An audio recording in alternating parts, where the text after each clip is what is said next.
और जो 8 हमारे भाई थे उनके ऊपर लांछन क्या लगाया गया था, उनके ऊपर तोहमत क्या लगाई गई थी, उनको दोष किस चीज का दिया जा रहा था कि तुम उन्हीं यहूदियों के लिए जासूसी कर रहे हो।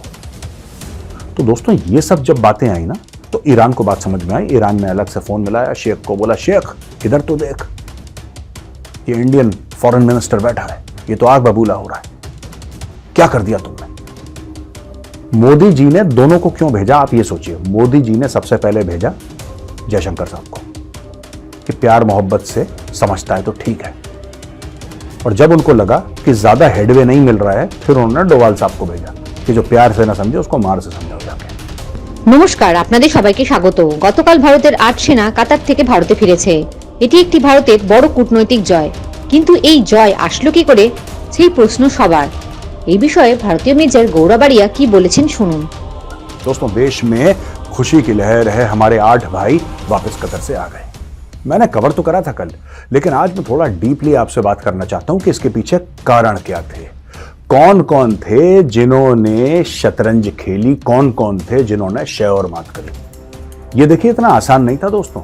एक मुस्लिम देश, एक कट्टर मुस्लिम देश जिसके पास लबालब तेल भरा हुआ है, एक ऐसा मुस्लिम देश जिसको आशीर्वाद है अमेरिका का, एक ऐसा मुस्लिम देश जिसके यहां हमास वाला भी रहता है और तालिबान भी रहता है, जिसके यहां हिजबुल्ला भी रहता है, जो पूरे इस्लामिक दुनिया की कयादत करना चाहता है, जो ईरान का दोस्त है, जो तुर्की का दोस्त है, जो सऊदी अरब से आंखों में आंखें डाल के बातें करता है।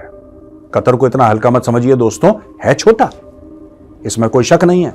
जनसंख्या कम है, उसका जो साइज है वो भी कम है, लेकिन कतर कम नहीं है दोस्तों। इसी कतर ने हाल फिलहाल में सॉकर का वर्ल्ड कप करा था और अपनी शर्तों पे करा था। सॉकर का वर्ल्ड कप करना यह दिखाता है कि Qatar has arrived on the global stage. उस कतर को इजराइल के नाम पे 8 भारतीय पूर्व नौसैनिकों को फांसी की सजा सुनाना। देखिए आप पहले गेम समझिए पूरा। मैंने आपको बता दिया कतर क्या है, फिर मैं आपको यह बता रहा हूं कि जो कतर है वहां पे कितनी नफरत है इजराइल को लेकर, जो कि 90% मुस्लिम दुनिया में है। 90% मुस्लिम दुनिया में इजराइल को लेकर नफरत है। और जो 8 हमारे भाई थे उनके ऊपर लांछन क्या लगाया गया था, उनके ऊपर तोहमत क्या लगाई गई थी, उनको दोष किस चीज का दिया जा रहा था कि तुम उन्हीं यहूदियों के लिए जासूसी कर रहे हो। एक तो जासूसी कर रहे हो और दूसरा यहूदियों के लिए जासूसी कर रहे हो। दोस्तों मैं एक बात बताता हूं, ये क्यों समझने की जरूरत है, और यहां पे आपको भारत की डिप्लोमेसी को एक बार तो सलूट करना पड़ेगा। चक्कर देखिए ऐसा है कि हाल फिलहाल में कुछ समय पहले अरब स्प्रिंग हुआ था, जहां पे आवाम खड़ी हो गई अपने हुक्मरानों के ऊपर उनका तख्ता पलट करने के चक्कर में। अरब स्प्रिंग बड़े बड़े शेखों को फड़काया भाई अरब स्प्रिंग ने, लेकिन ये मामला थोड़ा सा अलग हो गया। देखिए दोस्तों ऐसा है कि ये सारे जो मुसलमान देश है ना जहां पे तेल है, इनके पास पैसा बहुत है, इनके पास पैसा आवाम पे फेंकने के लिए बहुत है। क्या चाहिए, मुफ्त बिजली, डन। मुफ्त स्कूल बच्चों को भेजना है, बढ़िया स्कूल, डन। मुफ्त तेल चाहिए गाड़ी में डालने के लिए, डन। माँ बाप को टॉप क्लास के अस्पताल में उनका इलाज कराना है, मुफ्त, डन। पैसे ही पैसे, खोदे जाओ तेल निकलता जाता है, निकलता जाता है, निकलता जाता है। इससे क्या हुआ है कि इनका रवैया अड़ियल हो गया क्योंकि सब कुछ मुफ्त है।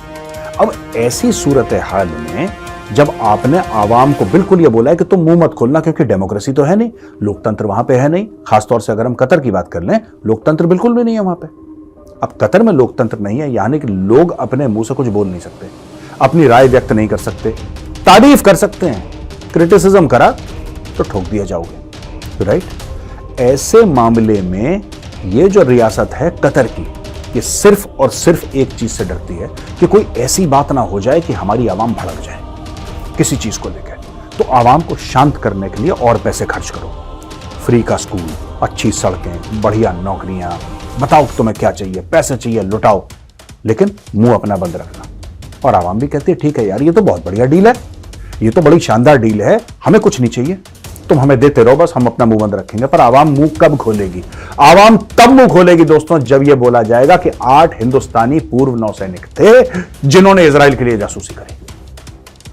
आप गेम समझ रहे हैं, पूरा समझ रहे हैं आप यानी कि इजराइल को जब आप बीच में लाएंगे तब बगावत हो सकती है, तब बगावत हो सकती है। और इसको भारत ने मैनेज करा कैसे?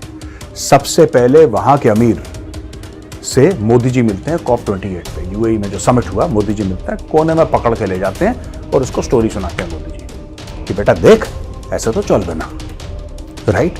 ऐसा नहीं हो सकता कि भारत के आपने 8 बंदे डाल दिए अंदर, बोला कि हम उनको फांसी की सजा सुनाएंगे, ऐसा नहीं हो सकता। फिर शेख ने बोला होगा, अमीर ने बोला होगा कि मोदी जी इसमें मैं क्या कर सकता हूं, ये जो सजाए मौत है ये तो कोर्ट ने सुनाई है। तो फिर मोदी जी ने समझाया होगा, मैं ऐसा मान रहा हूं, होगा कह रहा हूं कि मोदी जी ने यह बोला होगा कि बेटा तुम्हारे यहां क्या कोर्ट की औकात है, तुम्हारे यहां कौन सा लोकतंत्र है जो तुम कोर्ट का हुक्म बजा रहे हो? यहां पर बोलो कोर्ट ने बोला था, तुम ही बेताज बादशाह अपने मुल्क के, तुम ही कोर्ट हो, तुम ही सुप्रीम कोर्ट हो, तुम ही आर्मी चीफ हो, तुम ही प्रधानमंत्री हो, तुम ही राष्ट्रपति हो, तुम ही स्टॉक मार्केट हो, तुम ही सब कुछ हो यार, करो। तो ये मोदी जी ने, अच्छा जब मोदी जी लेवल का लीडर आपसे कुछ बोलता है कि मुझे चाहिए, फिर मना करना दोस्तों थोड़ा सा मुश्किल हो जाता है। It becomes very difficult to say no, क्योंकि अगर आप डायरेक्टली भारत के प्रधानमंत्री के मुंह पर मना करोगे, इसका मतलब आप भारत के साथ रिश्ते खराब कर रहे हो। और जो देश है ना, इंडिविजुअल अलग की बात है, आपने किसी को फांसी पर चढ़ाया, नहीं चढ़ाया, जेल में डाला, वो एक अलग बात है, वो एक प्रोसेस की बात है। पर जब आप भारत के प्रधानमंत्री को उनके मुंह पर मना करोगे, फिर आप बैर ले रहे हो भारत से, फिर कल आप फंसोगे। अच्छा दूसरी चीज है कि हाल फिलहाल में पिछले 10 साल में भारत का जो रसूख है, भारत का जो एक कद है, वो दोस्तों इतना ज्यादा बढ़ गया है, इतना ज्यादा बढ़ गया है भारत का कद पूरी दुनिया में कि लोग कहते हैं नहीं यार इनसे बात करनी चाहिए, इनसे बात खराब मत करो, इनसे बात करो, इनके साथ दुश्मनी ठीक नहीं है, इनके साथ बैर ठीक नहीं है। Nobody wants to mess with India. Even America does not want to mess with India. Even China does not want to mess with India. फिर कतर कौन सी चीज है? Anyway, बीच में डॉक्टर जयशंकर साहब जाते हैं और जैसा मैंने कल आपको बताया था, डॉक्टर जयशंकर जाते हैं ईरान, और ईरान में डॉक्टर जयशंकर वहां पे माहौल बांधते हैं और ईरान वालों से कहते हैं देखो यार तुम्हारे दोस्त है ना, ये अपने दोस्त को समझाओ, अपने दोस्त को समझाओ, अपने दोस्त से बोलो कि इतना फरफर ना करे, इसके नताइज बहुत खराब होंगे। अगर भगवान न करे आप उन 8 भारतीयों को फांसी की सजा दे देते हैं तो फिर आप रेत बीनते रहेंगे दुनिया भर में, जिंदगी बीत जाएगी, रेत बीनते रहोगे, इनको समझाओ।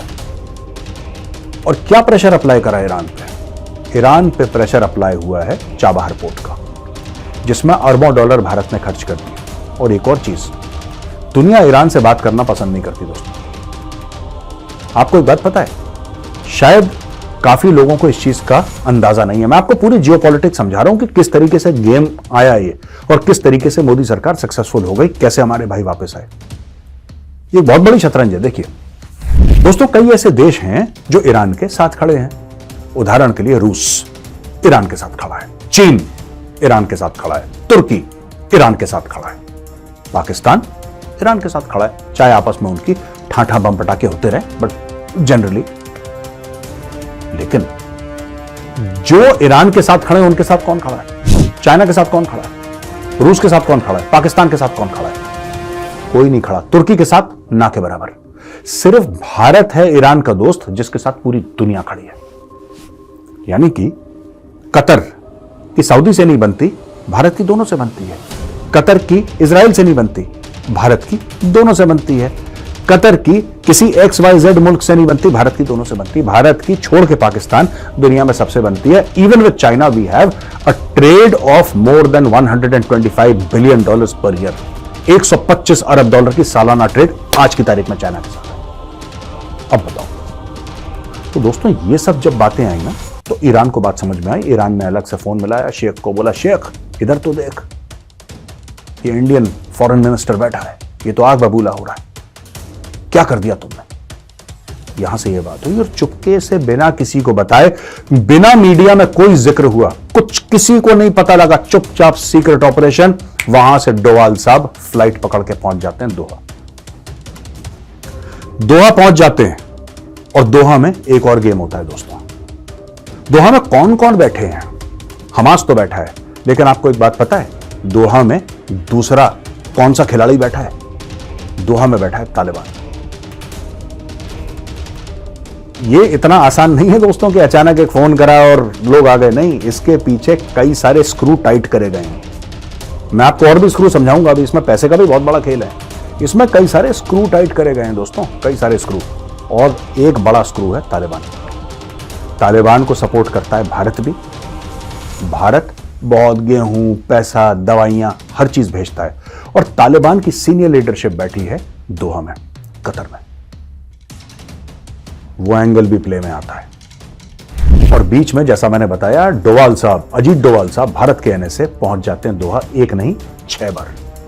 6 बार पहुंचते हैं और अलग अलग लोगों से बात करते हैं। और वो उनसे कहते हैं कि देखो भाई, ये बैर में लड़ाई झगड़े में कुछ नहीं रखा। तुम अगर हमारे बंदों को मारोगे, तुम हमारे बंदों को फांसी लगाओगे, तो फिर इसकी सजा मिलेगी और बरोबर मिलेगी। मोदी जी ने दोनों को क्यों भेजा, आप ये सोचिए। मोदी जी ने सबसे पहले भेजा जयशंकर साहब को कि प्यार मोहब्बत से समझता है तो ठीक है।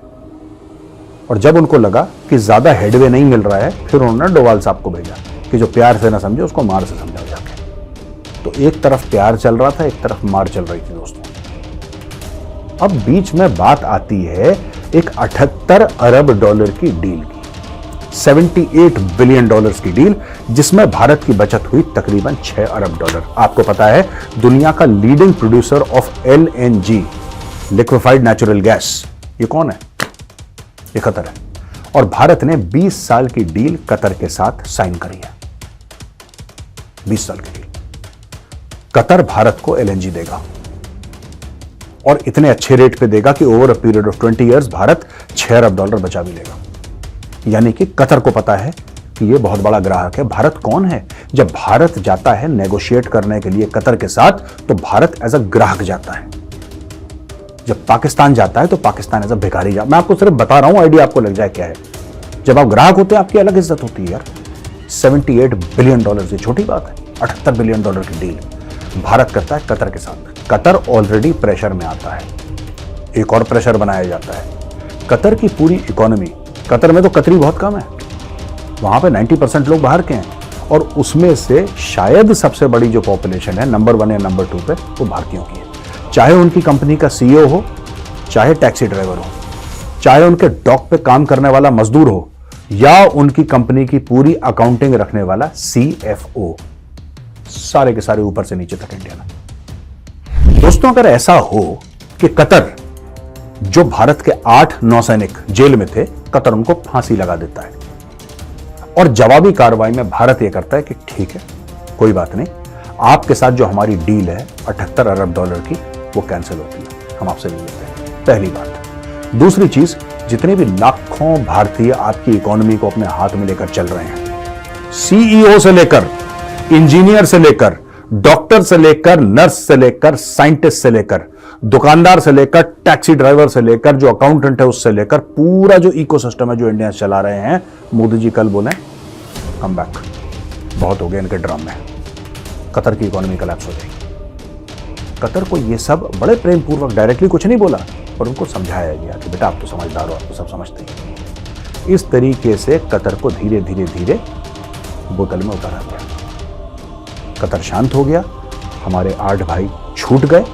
और यहां पे मोदी जी ने सबके सामने अनाउंस कर दिया कि 14 फरवरी, दोस्तों आज 13 तारीख है, 14 फरवरी यानी कि कल, ये पूरा जो ऐलान मोदी का है, उसके बारे में मैं आपको डिस्कस करूंगा थोड़ा बहुत।